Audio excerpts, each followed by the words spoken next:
こんにちは、リチチャンネルです。今回は脳の闇。著者は中野信子さん、脳科学者でたくさんの本を出版していますね。早速見ていきましょう。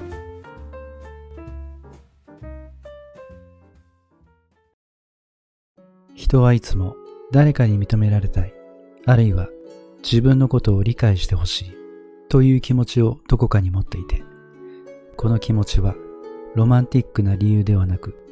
社会生活への適応を促進するという理由から人に生じるようになったのだと考えることができる。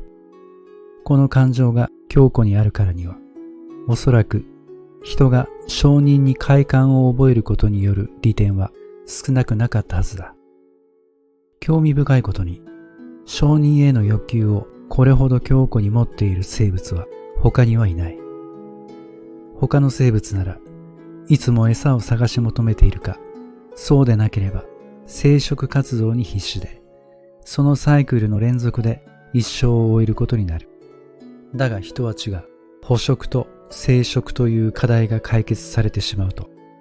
かえって満たされない気持ちが強まってしまうことがある。自分はただ生命活動を維持しているだけの存在ではないと確かめたくならないだろうか。自分の存在価値を誰かに認めてもらいたくはならないだろうか。自分のことをわずかでも誰かに理解してほしいとは思わないだろうか。自分が見たもの、感じたものを他の誰かと一緒に味わいたくはならないだろうか。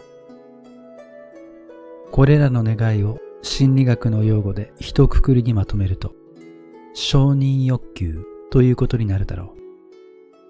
この拭い去りがたい人に特異的な欲望と快楽の形を、もしかしたら過去の宗教家は業と呼んだのかもしれない。科学者が表現すればドーパミンがどうのこうのと無粋な言葉になってしまうが、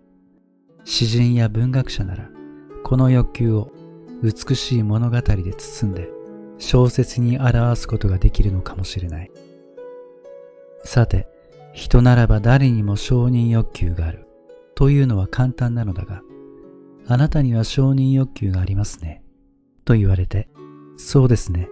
とあっさり認めることができる人は案外少ないのではないかと思う。自分が承認欲求を持っているという事実が恥ずかしいという感情を引き起こすことがあるからだ。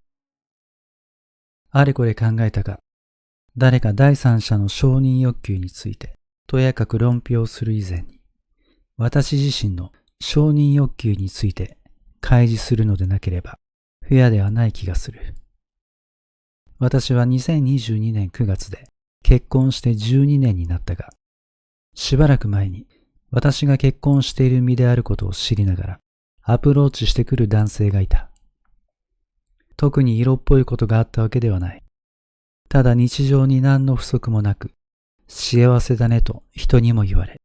自分もそう思っていたのに、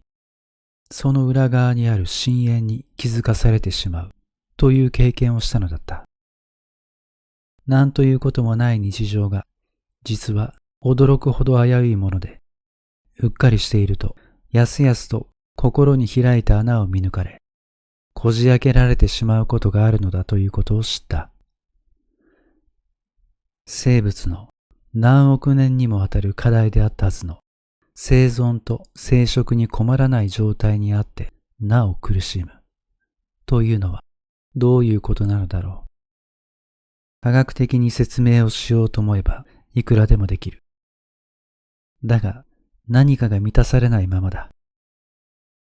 人という生物の業の深さを自分の奥深くに口を開けたその空洞の中に見るような思いがした。彼はおそらく心理ゲームでもするような感覚で私に近づいてきたのだろうと思う。ごく普通の感覚で連絡先を交換した。彼は礼儀正しいメッセージを送ってきて、しばらくはおとなしいやりとりが続いた。今思えば、この時少しずつ反応を確かめ、私という人間のパーソナリティについて断片的に情報を集め、像を構築していったのだろう。やがて彼は徐々に踏み込んだメッセージを送ってくるようになった。あなたは女の身で高学歴であり、専門性の高い領域で生きている。それには相応の苦しみが伴うのではないか。話の合う人はごくわずかなのではないか。ずっと孤独だったでしょう。あなたは誰とも共有することのできない世界を抱えて生きてきたのではないか。だから分かってくれる人が欲しくて、僕なんかとも連絡先を交換したのでしょう。僕も同じですよ。分かりやすい下心の感じられる文面だからこそ、こちらも相手の意図を確信し、安心して踏み込んでいける。そういうギミックも込みでよく練られていると思った。こちら側の孤独感を分かりやすく明示して言語化した上で、あなたこそ僕の孤独を理解できる特別な能力を持った人だと礼賛のメッセージを送る。そして相手の承認欲求を満たす。単純な方法だけども、人間というのは業の深いもので、どんな女にも必ず空洞があるのだ。満たされていない時には、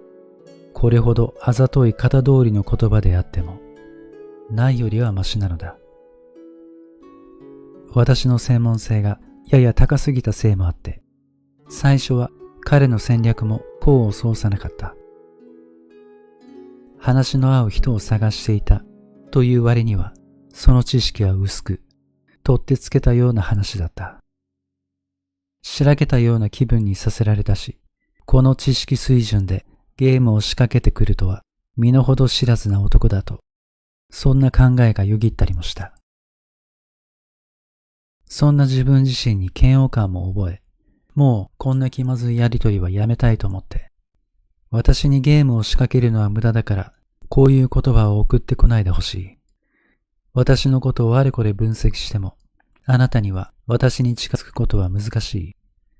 というような内容の返信を何度もした。しかし彼は、私に入り込もうとすることをやめようとはしなかった。彼は丹念に探索を続け、最終的に私の心の隙を探り当てることに成功した。繰り返し彼が送ってきたメッセージは、たった一つの内容に集約される。人間は孤独であるというシンプルな内容。だからこそ恐ろしかったとも言える。脳という観点から見れば、確かに人間は誰とも理解し合うことができない。残酷かもしれないが、これは事実だ。私が見ている赤という色が、あなたが見ている赤と同じなのかどうか。そんなことさえ誰にも証明することができない。彼は人間の根源的な孤独を彼なりの感性で指摘をし、それに対して私は科学的な観点からその理由を説明するというやりとりがしばらく続いた。自然なやりとりの中で無意識的に私はある感覚を彼と共有させられることになった。彼は私の基礎知識を利用して私の意識の中に彼のメッセージを植え付けることに成功したわけだ。あなたは孤独だという彼のメッセージには続きがあった。僕だけはその孤独を理解できる。誰とも理解し合えない孤独を僕は知っている。これを受け入れることは承認欲求が満たされる究極の形と言ってもいいかもしれない。誰からも切り離された状態で孤独を感じているとき、その孤独な存在ごと孤独なまま共有できるような人が目の前に現れたとしたら、多分その人の手を振り払うことができる人はいないのではないだろうか。冷静に判断できているはずだと思っていたのに、彼からメッセージが来ないだけで落ち着かず、動揺し、自分を理解してくれる人は他にはいない。この先、この人を置いてそういう人は見つからないのではないか。そんな不安が増していった。返事を待つ間に巡る考えは、私が何か気に障ることをしてしまったのだろうか、という根拠の曖昧な罪悪感。それでも気にかけてくれているに違いないという苦い期待。その期待を持つことの後ろめたさ。見放された感じと理解されるという承認欲求が満たされる快感と交互に与えられた。そのタイミングは不規則で、私は自分が実験動物のようだと思った。実験動物に対して条件付けを行うとき、そのタイミングを不規則にすると、より中毒的になるという操作がある。私はこのことを知ってはいても、コントロールされていく自分を止めることができなかった。このままでは完全にコントロールが奪われてしまう。そんな恐ろしさが日に日に募り、結局私は彼の連絡先をリストから削除し、端末ごと処分した。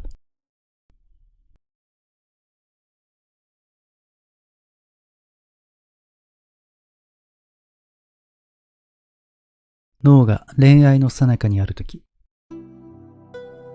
こう変わってくれたらいいのに、ともしも誰かに対して思ったとしたら、その時点でもうその人のことを許容してはいないのだ。変わった後のその人はもう今見ているその人ではない。もしかしたらこう変わってくれたらいいのにという心理的プロセスそのものを楽しんでいる節すらあなた自身の心の一面にあるのではないだろうか。誰かを私が正しいと信じている方向へ私が導いてやる。そのことを快感に思わない人は稀だろう。この現代にあってなお、処女信仰が力を持っているのもこのためだろう。私がこの女を正しく導いてやる。俺の女として俺の色に染めてやろう。男女逆でも同じだ。私がこの男を教育してやろう。私のいた印をこの男に残してやろう。考えてみれば、脳が恋愛の最中にあるときは、究極の人権無視へと極めて容易に移行しやすい状態にある。例えばフランスでは、ドメスティックバイオレンス、つまり DV の犠牲になって亡くなる女性は3日に1人の割合でいるという。そして加害者は口を揃えて相手のことを愛していたというのである。もちろん保身もあるだろうが、8割方は本当にそう信じていると思われる。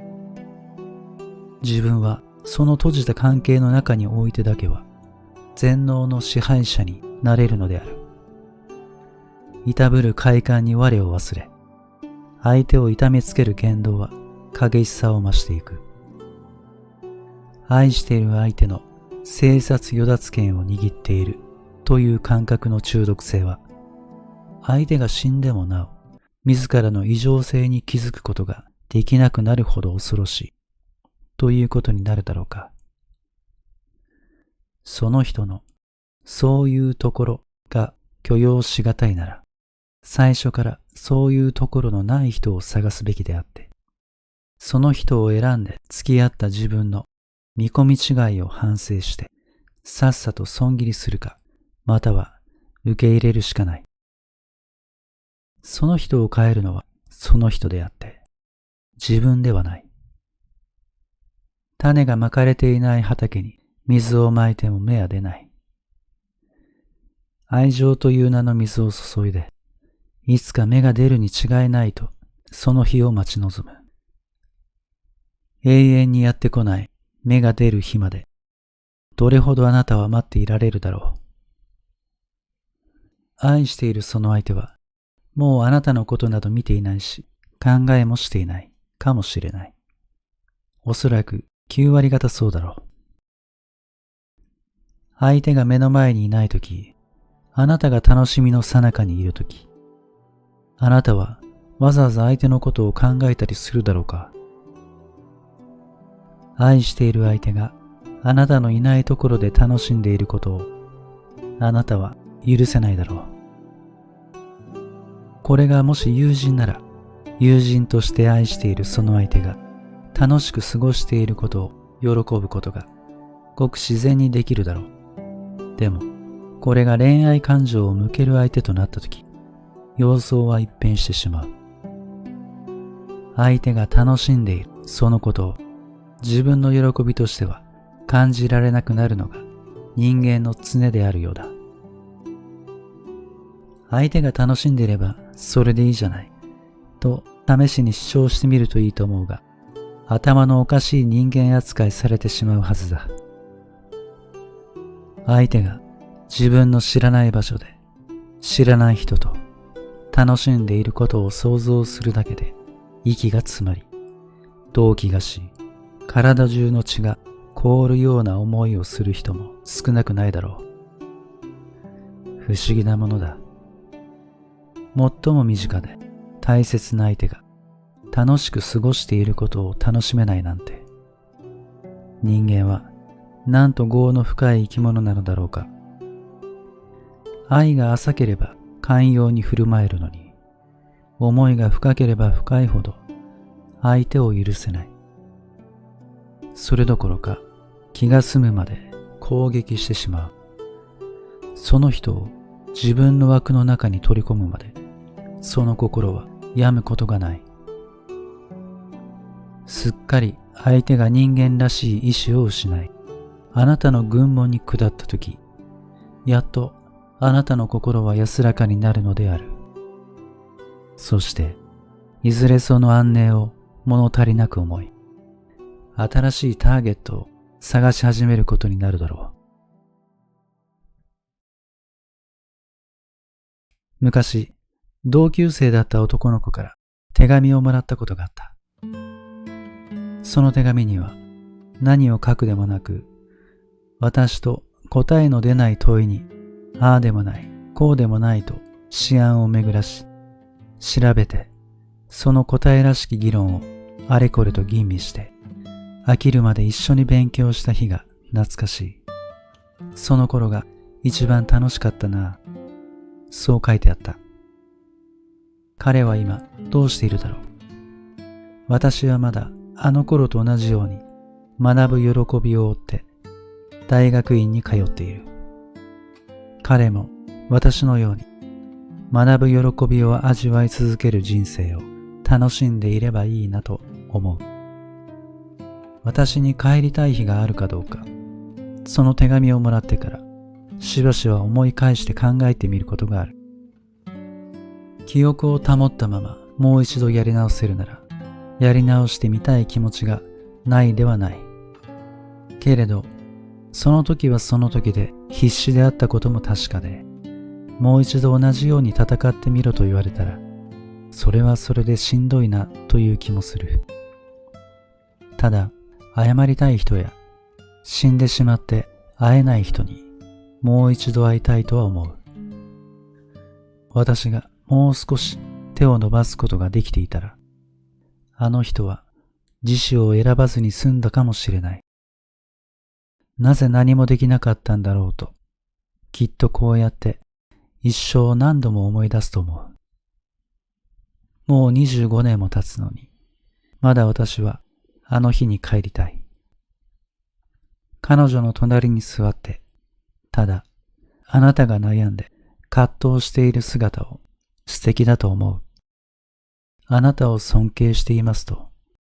それを伝えられるだけでよかったんじゃないかと今でも思う。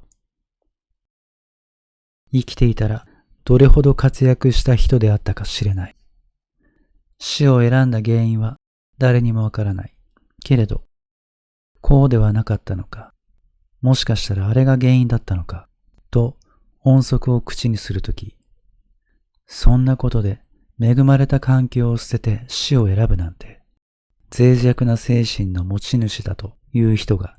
一定数いる。美人で裕福な家庭に生まれつき、友人たちから愛されて、頭脳明晰、何の不足があったのかと思う人は確かにいるかもしれない。けれど、自死を選んだ人に対して、その人と親しかった人間の面前で、そういう言葉を平気で口にできるような人のことを、普通は信頼し得ないだろうと思う。精神が脆弱だからなどと、どうして言えるのだろう。そんな風に言われるだけで、心に黒いシミが広がるような思いにさせられてしまう。彼女が脆弱だというなら、世界のすべての人は脆弱だと言っていいのではないかとさえ思う。誰にでも歩いていれば、つまずいたり、まっすぐに歩けなかったりする時があるに違いない。そんな時、大切な人に、私は何もすることができなかった。もし帰ることが許されるなら、彼女がその決断をする前の日に戻って、もう一度、あなたをそのままの姿で愛している人はたくさんいますよと説得し、どうか生きていてもらえないでしょうかと懇願してみたいと思うのだ。待つという能動的選択。友人を選ぶとき、基準となる何かを一つ挙げろと言われたら、待つ楽しみを味わうことができる人かどうかというのはかなり有力な候補となり得る。例えば、見通しの良い道路で車も全然通っておらず、人もいなく、ガラガラに空いていて、そこでちゃんと信号を守っている人に、なぜ信号を守っているのか聞いてみるというのもいい。この人がただルールに従っているだけで思考停止しているというのなら、ひょっとしたら退屈を感じるかもしれないし、もしかしたら見えない場所でもルールを守ることを己に課す好ましい人と映るかもしれない。逆に信号待ちの時間だけでも待つことが苦痛で、遠回りしてでも少しでも進んでいる感覚を味わいたいという変わった人もいるかもしれない。信号を待つ間にもこうした人間観察をすると、それはただぼーっとしているだけの時を楽しいものに変えてくれる。メタ視点に立つなら、私は待つ時間を楽しみに変えたいタイプである。こんな人もいた。赤信号を無視せず、ルールを守って横断歩道の前で立ち続けている。時間に追われて焦っているか、またはせっかちな人が赤信号を無視して何人も道路を渡っていく。それでもその人たちにつられて信号を無視することはしない。気になってこの人が信号を待つ理由をなぜですかと聞いてみると、予想外の返事が返ってきた。自分はズレを楽しむためにわざわざ赤信号に従ってみるのだという。何事も早ければ早いほどいいわけではない。自分が赤信号によって止まっている青になるまでの数十秒の間、そのわずかな時間のズレによって起きるかもしれない運命のいたずらを楽しんでいるんだというのだ。なんという楽しみ方だろう。私もぜひこの考え方を取り入れようと思った。何かを待つ楽しみがより増える。この運命のズレのおかげで素敵な友人に出会うことができるかもしれない。混んでいるカフェで偶然、そのタイミングで席が空いて座れるかもしれないし、スーパーで買いたいものが 30% 引きになるかもしれない。この数十秒を待つことが自分に何かいいことが起こる未来につながっているという解釈。この人にとって赤信号で止まるというのは、